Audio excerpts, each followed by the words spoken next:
I appreciate it. Well, thank you so much for being here today with us and highlighting what we believe is a very exciting initiative. As you know, as Attorney General, my mission has always been to protect the people of Florida, both their safety and security and their rights. And we have never stopped examining how we can do that better. And in coming in office, I realized one of the best ways we could fight crime and protect Floridians was to educate our citizens on ways they could help us in this fight against crime. So whether that was the opioid epidemic, creating a one-stop shop webpage for all stakeholders to go to get information, which we did through the office called doseofrealityflorida.com, or whether that was going out and getting members of the public, whether that was truck drivers or hotel operators or members of transportation, whether Uber drivers or airport employees, to spot crime and report it, be aware of the things to look for. We have been continuously examining ways we can do better at enlisting Floridians to helping us fight crime. And so today I am thrilled to announce, with many who have traveled from all over the state to be with me, John Drew, the Nassau County Tax Collector, Jim Overton, the Duval County Tax Collector, John Power, the Alachua County Tax Collector, Rhonda Skipper, the Walton County Tax Collector, Diane Hutchings, the Clay County Tax Collector, Dennis Hollingsworth, the St. Johns County Tax Collector, Willie Hodges, the Executive Director of First Coast Crime Stoppers, is also here to help me make a great announcement. Today, we announce a partnership between the Attorney General's office and the tax collectors around the state, in that we will now be providing information on display about how citizens in the state of Florida can help us stop crime. And that is from the opioid epidemic to human trafficking, and finally, any type of crime in which someone might have information and wants to report that crime anonymously through Crime Stoppers. And I appreciate so much the willingness of the tax collectors to be involved in this effort. Tax collectors are in a unique position. They interact with the public on a daily basis in ways that are very critical to Floridians. And they are often in their offices. In an effort to get information to them, the tax collectors have agreed to partner with us and spread the word about our anonymous crime reporting hotline, and that is through Crime Stoppers. When I came into office, we realized we had 27 different districts with 27 different numbers for citizens to report crime. And so we launched an initiative, one number, someone can call from anywhere in the state, a simple streamlined number, ** tips, very easy to remember. My 11-year-old remembers it. Very catchy.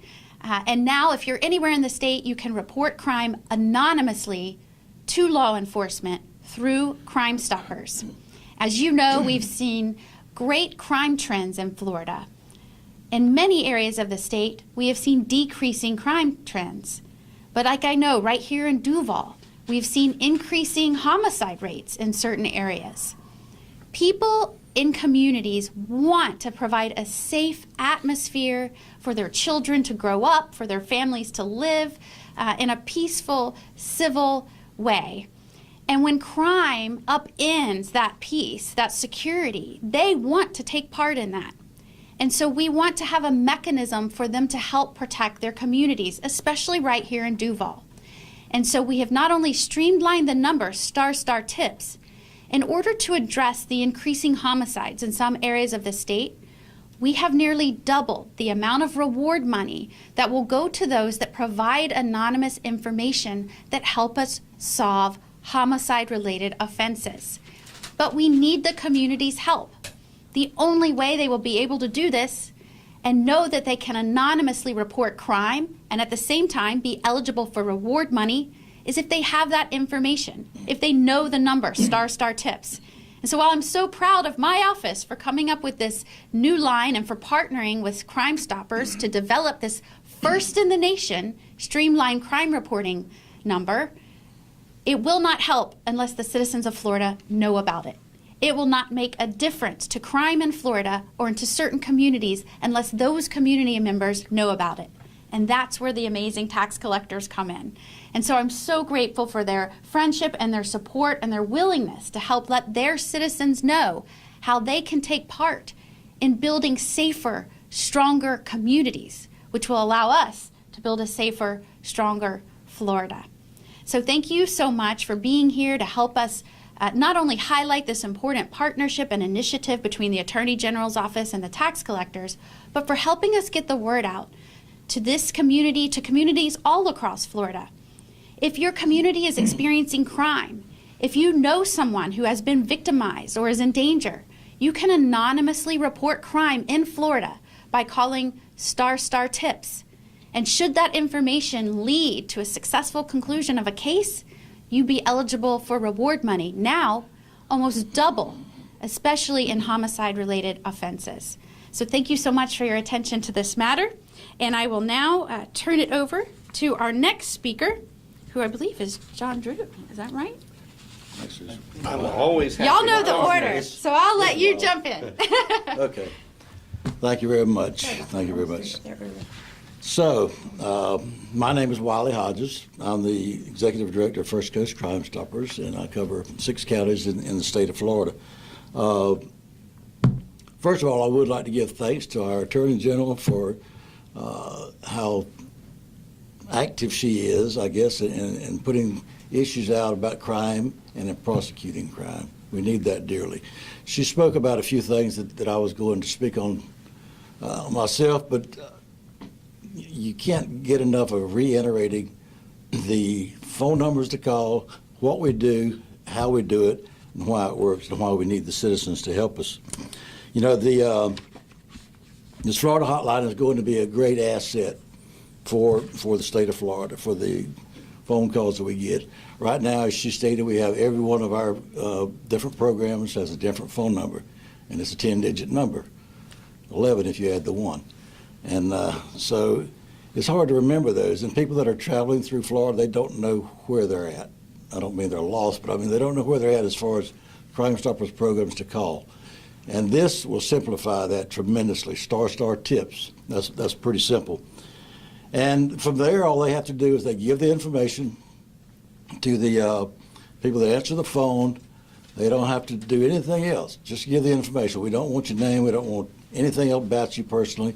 But you give your information, and your information would automatically be sent to the proper Crime Stoppers program that will handle your tip information. And from there, it goes the way it always has, as far as being investigated. Let me, if I could, just take one moment and tell you just very, very briefly on how Crime Stoppers works. The heart of the program is very simple. The heart of the program is Crime Stoppers gives citizens the ability to call in information about crime, about criminals, remain totally anonymous, and if your tip leads to an arrest, we pay a reward. We pay a reward upon a request, not arrest and conviction. That takes a long time sometimes.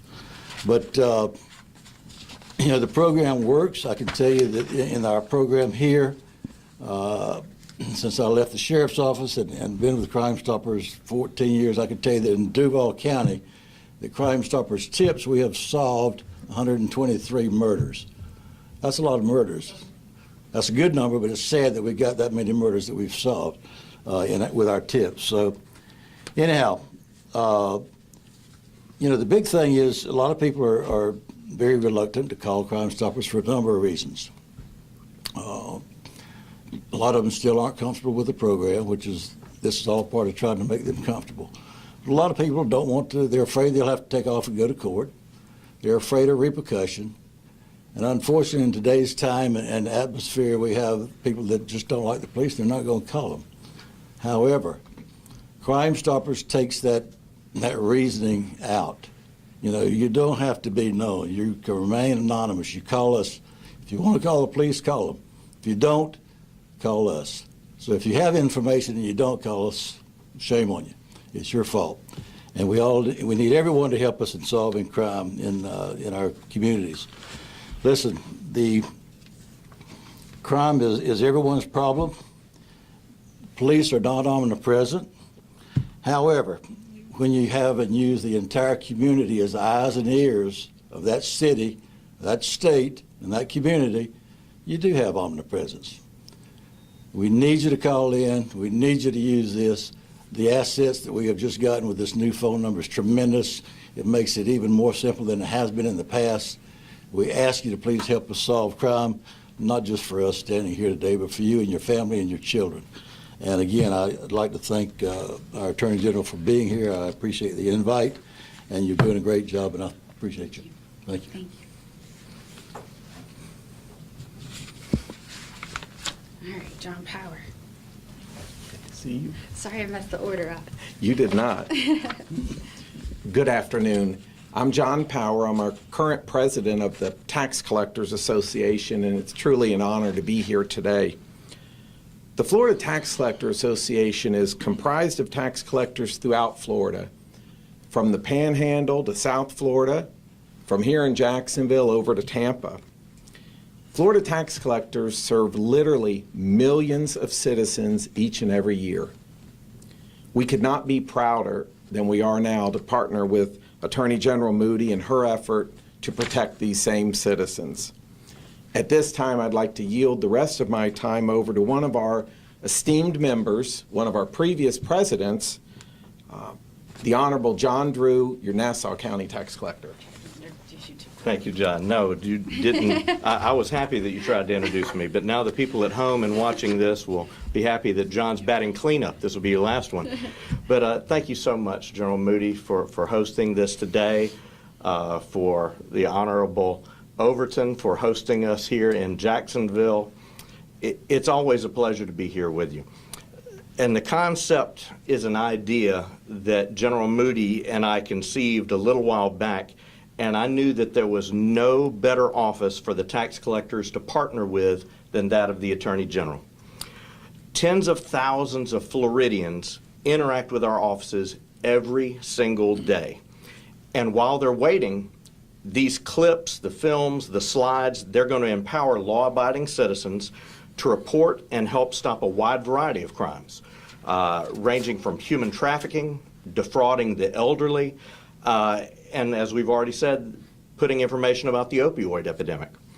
We look forward to helping protect our citizens in every way, and General Moody, I am certain that other state offices are going to be following your lead and wanting to team with their locally elected tax collectors as a viable and trustworthy source of information. We're proud to partner with your office to better inform our Floridians. I personally would like to thank you for your visionary leadership with this program. It's a wonderful example of how government offices can truly work together to benefit our citizens. Again, I'm honored to be here with you, and I thank you so much for getting this program started. Thank you so much. Well, as you can tell, the tax collectors across the state of Florida love their communities, and as you heard, they interact so often with folks that come into their office for different services related to government. They wanted to be a part of ensuring that citizens had the most relevant information on how they could play a part in making their community stronger and safer. And so as much as these folks love their communities, we know that there are folks out there that feel just like them. And when they hear about crime, when they hear about children that have become victims, when they hear about senseless violence in their streets, when they grieve the loss of a community member, they want to do something. And the tax collectors and the Attorney General's office are going to give them a way to do something. When they hear about rising homicide rates in their area and they want to be a part of fixing that, they can do something. And by calling star tips, by following up anonymously, whether they want a reward or not, hopefully the knowledge that they have made their community safer is reward enough, but if they want a monetary reward, we'll make that happen. If they call star tips and give the information to us, we can follow up and build stronger, safer communities. So thank you so much for helping us get the word out about this important initiative and partnership. And if you have any questions about the partnership or anything else, we'd be happy to take them now. I have a couple. Sure. Attorney General, The Southern District of New York announced that they are looking at the Trump Organization, a criminal probe. You endorsed the president, obviously. Did you see anything criminal regarding the Trump Organization? Do you have any comment on that probe as it develops? That's a different jurisdiction. I don't know anything about that matter. But you saw nothing in Florida that would identify with that? I don't know what New York is looking at. That's a different jurisdiction. Certain attorneys general's office have different jurisdictions, so I don't have any comment on the matter. Okay. Cruises. You're being ordered by the court to mediate with the CDC, even as the Biden administration seems to move forward toward removing restrictions. Tell me about the mediation and what you expect. Is this suit going to keep going despite the fact that it seems that there's not really a venue for it? I don't know that I understand the premise of the question. There aren't any cruises operating out of Florida. As you know, 60% of the cruises in this nation leave from Florida. Not one cruise has sailed from Florida in over a year. That represents hundreds of thousands of jobs, billions of dollars. And so after efforts to try and give the cruise lines relief, not only for those businesses themselves, but for all of the related industries and jobs, travel, uniform makers, flowers, catering, you name it, all based in Florida, they needed relief from this overreaching, unlawful shutdown of our industry. And so if the question is, will we keep pursuing this litigation? Yes, until cruises are back up and going in Florida. I have to do that to protect our state and protect the jobs and people's livelihoods in Florida. Now, that said, we have been asked by the court to mediate. That's not unusual. As a judge for over a decade, I often referred parties to mediate, but that doesn't mean we're going to stop pursuing the mission of that suit and successfully allowing our cruises to operate again. And one more question. The Seminole Compact passed the House today. Do you foresee any constitutional problems with that accord? I mean, you know what it is. I certainly know what it is, and I will refrain from commenting, as I imagine, as you're questioning now, and we have heard litigation may be developing. I need to refrain from commenting at this time. Did you offer the governor any advice on the accord as it was being developed? You know, we routinely, whether it's legislation or other matters, will try and discuss what we think language would work. I'm not necessarily on this, but in all other relevant matters. The only reason I'm being hesitant is because I'm not sure what has been filed, but we anticipate litigation being filed, and to the extent our office is involved with that, I need to be measured in my response. Thank you, guys. Thank you.